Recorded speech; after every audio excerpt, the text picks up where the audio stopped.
Sallallahu ala Muhammad, sallallahu alaihi wasallam, sallallahu ala Muhammad, sallallahu alaihi wasallam. Assalamualaikum warahmatullahi wabarakatuh. Alhamdulillahilladzi arsala rasulahu bil huda wa dinil haq liyuzhirahu ala dini kulli walau karihal kafirun. Asyhadu an la ilaha illallah wahdahu la syarikalah wa asyhadu anna Muhammadan abduhu wa rasuluhu la nabiyya ba'dah. Allahumma sholli ala sayyidina Muhammad wa ala alihi sayyidina Muhammad.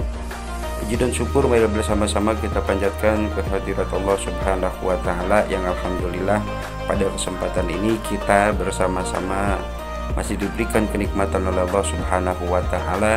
Mudah-mudahan dengan nikmat yang telah Allah berikan kepada kita semakin hari semakin bersyukur kepada Allah Subhanahu wa taala, sehingga kenikmatan yang Allah berikan kepada kita semakin hari semakin Allah tambahkan kepada kita. Salawat dan salam semoga tercurah limpahkan ke baginda alam, yaitu Habibana wa Nabiyana wa Maulana Muhammad sallallahu alaihi wasallam. Tak lupa pada keluarganya, para sahabatnya, para tabiin dan tabiatnya, dan kita selaku umatnya hingga akhir zaman. Ikhwanul muslimin wal muslimat dimanapun kita berada, mudah-mudahan kita selalu mendapatkan keberkahan Allah Subhanahu wa ta'ala. Pasca Ramadan datangnya bulan Syawal, banyak sekali kenyataan-kenyataan yang ada pada lingkungan kita.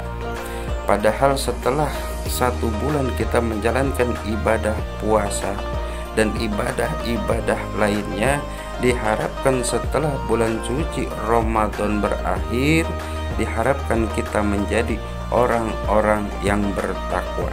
Tapi pada kenyataannya, begitu Ramadan telah berlalu, datang bulan Syawal, ini kalau kita perhatikan banyak sekali kenyataan-kenyataan yang ada di lingkungan kita.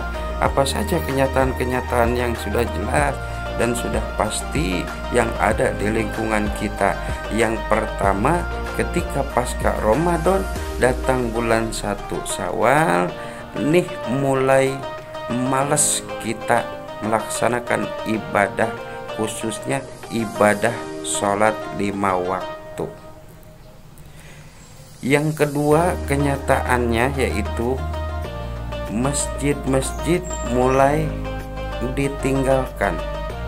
Yang tadinya bulan suci Ramadan begitu penuh dengan jamaah sholat 5 waktu, jamaah sholat tarawih, tapi setelah bulan suci Ramadan ini masjid menjadi sepi kembali.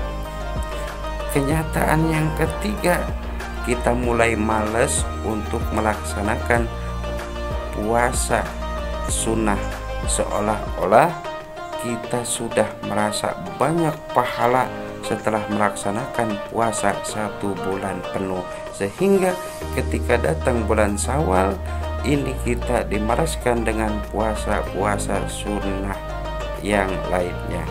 Ikhwanul muslimin wal muslimat dimanapun kita berada, mudah-mudahan kita selalu mendapatkan keberkahan Allah Subhanahu wa ta'ala. Amin amin ya Allah ya robbal alamin.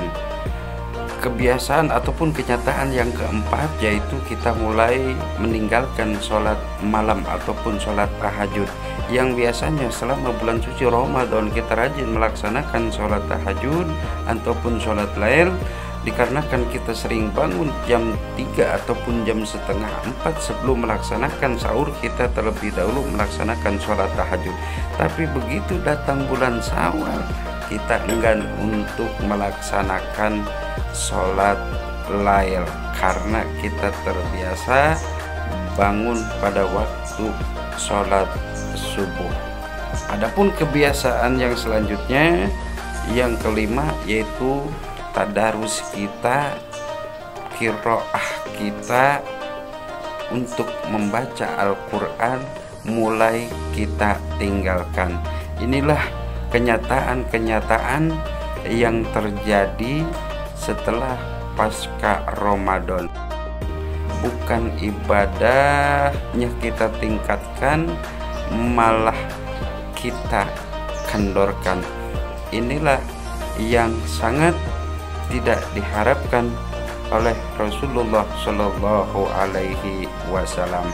Jadi kita mohon kepada Allah Subhanahu Wa Taala, mudah-mudahan setelah pasca Ramadan ini berakhir, mari bersama-sama kita perbaiki kualitas dan kuantitas ibadah kita kepada Allah Subhanahu wa Ta'ala, baik ibadah yang berhubungan dengan Allah ataupun minallah, baik ibadah yang berhubungan dengan manusia ataupun hablum minanas. Ini yang perlu kita jaga, karena kedua-duanya harus baik. Hablum minallahnya baik, hablum minanasnya pun harus baik. Kalau hablum minallahnya baik, hablum minanasnya tidak baik, itu percuma. Itu juga sebaliknya, hablum minanasnya baik, kemudian hablum minallahnya tidak baik, itu pun percuma saja. Oleh karena itu, kita mohon kepada Allah Subhanahu wa Ta'ala agar hablum minallah kita dan hablum minanas kita agar tetap kita jaga, sehingga hablum minallahnya baik, hablum minanasnya juga baik. Yang paling berbahaya antara hablum minanas, kalau kita punya dosa kepada Allah Subhanahu wa Ta'ala, itu ada aturannya untuk kita bertobat kepada Allah Subhanahu wa Ta'ala. Kita mohon ampunan kepada Allah Subhanahu wa Ta'ala. Tapi kalau kita punya dosa sama manusia, itu sangat teramat berat untuk kita meminta maaf kepada orang yang pernah kita sakiti.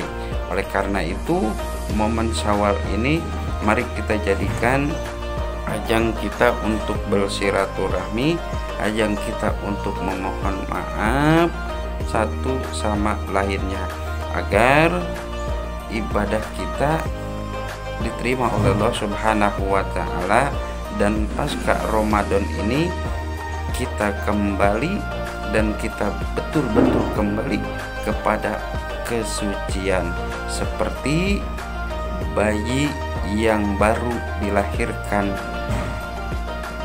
oleh ibunya. Itu saja, mudah-mudahan bermanfaat dan mudah-mudahan menjadikan suatu motivasi untuk kita semua agar kita lebih giat lagi beribadah kepada Allah Subhanahu wa Ta'ala. Dari Al-Fakir, kurang lebihnya mohon maaf. Afwan minkum. Wassalamualaikum warahmatullahi wabarakatuh.